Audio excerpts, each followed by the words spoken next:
Arab Islamic ഉച്ചകോടി ദോഹയിൽ ചേരുമെന്ന് ഖത്തർ പ്രധാനമന്ത്രി മഹാനിയ ഹമദ് ബിൻ ജാസിം അൽത്താനി അറിയിച്ചു. ആക്രമണത്തിന്റെ പശ്ചാത്തലത്തിൽ ഇസ്രായേലിനോട് എന്ത് നിലപാട് സ്വീകരിക്കണമെന്ന് യോഗം ചർച്ച ചെയ്ത് തീരുമാനമെടുക്കും എന്നുള്ളതും അറിയിക്കുകയാണ്.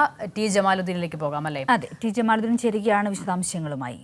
ജമാൽ, ഈ ഇസ്രായേൽ ഗാസ പ്രശ്നത്തിൽ ഈ നിലയിൽ അറബ് രാഷ്ട്രങ്ങളൊക്കെ മധ്യസ്ഥ വഹിക്കാനുള്ള വലിയ ചർച്ചകളിലേക്കും മുന്നൊരുക്കങ്ങളിലേക്കൊക്കെ പോകുന്നതിനിടെയായിരുന്നു ഈ ആക്രമണം. ആ പശ്ചാത്തലത്തിൽ ഈ മധ്യസ്ഥ ചർച്ചകളിലടക്കം എന്ത് തീരുമാനിക്കണം എന്നുള്ള വിഷയം ഉൾപ്പെടെ ഇപ്പോൾ അറബ് രാഷ്ട്രങ്ങളുടെ മുന്നിൽ ഒരു ചോദ്യമായി നിൽക്കുന്നു. ആ സാഹചര്യത്തിൽ കൂടിയാണല്ലോ ഉച്ചകോടി ദോഹയിലേക്ക് എത്തുന്നത് അല്ലേ?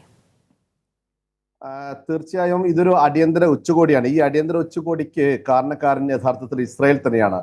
ഏറ്റവും പ്രധാനപ്പെട്ട കാര്യം, ഹമാസിന്റെ നേതാക്കളുമായി അല്ലെങ്കിൽ ഗസയിലെ വെടിനിർത്തൽ സംബന്ധിച്ച നിർണായകമായ ചില ചർച്ചകൾ നടക്കാനിരിക്കെയാണ് ഇസ്രായേലിന്റെ ചൊവ്വാഴ്ചയുണ്ടായ ആക്രമണം. ഈ ഹമാസ് നേതാക്കളെ വധിക്കാനുള്ള തീരുമാനം തീർത്തും ഏകപക്ഷീയം, അല്ലെങ്കിൽ അതിനെതിരെ ഇപ്പോൾ ലോക തലത്തിൽ തന്നെ വലിയ പ്രതിഷേധം ഉയർന്നു.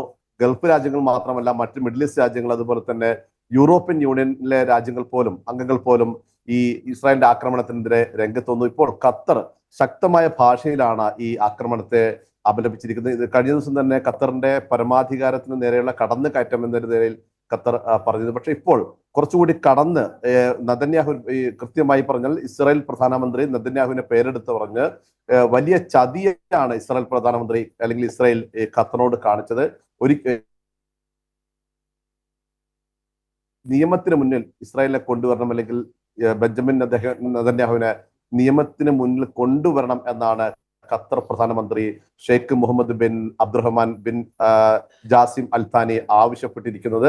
ശക്തമായ നടപടികൾ, അതിന് പ്രാദേശിക തലത്തിലുള്ള സഹകരണം കൂടി തേടിക്കൊണ്ടു. പക്ഷേ ഗൾഫ് രാജ്യങ്ങളുടെയോ അല്ലെങ്കിൽ ഈ ഇസ്രായേലിനെതിരെ നിൽക്കുന്ന, ഇസ്രായേലിനെ അപലപിക്കുന്ന രാജ്യങ്ങളുടെ സഹകരണം കൂടി തേടിക്കൊണ്ട് ഇസ്രായേലിനെതിരെ കടുത്ത നടപടിയിലേക്ക് പോകാനാണ് ഖത്തർ ആലോചിക്കുന്നത്. അതിന് മുന്നോടിയായാണ് അടിയന്തരമായി ശനി ഞായർ ദിവസങ്ങളിൽ ഖത്തറിൽ ഉച്ചകോടി നടത്താൻ തീരുമാനിച്ചിരിക്കുന്നത്. ഇന്നും ഇന്നലെയുമായി വിവിധ ഗൾഫ് രാജ്യങ്ങളിലെ രാഷ്ട്രത്തലവന്മാരൊക്കെ തന്നെയും ഖത്തറിൽ നേരിട്ടെത്തി ഖത്തർ പ്രധാനമന്ത്രിയെയും ഖത്തർ എന്ന രാഷ്ട്രത്തിനും ഐക്യദാർഢ്യം പ്രഖ്യാപിക്കുകയും ചെയ്തിരുന്നു.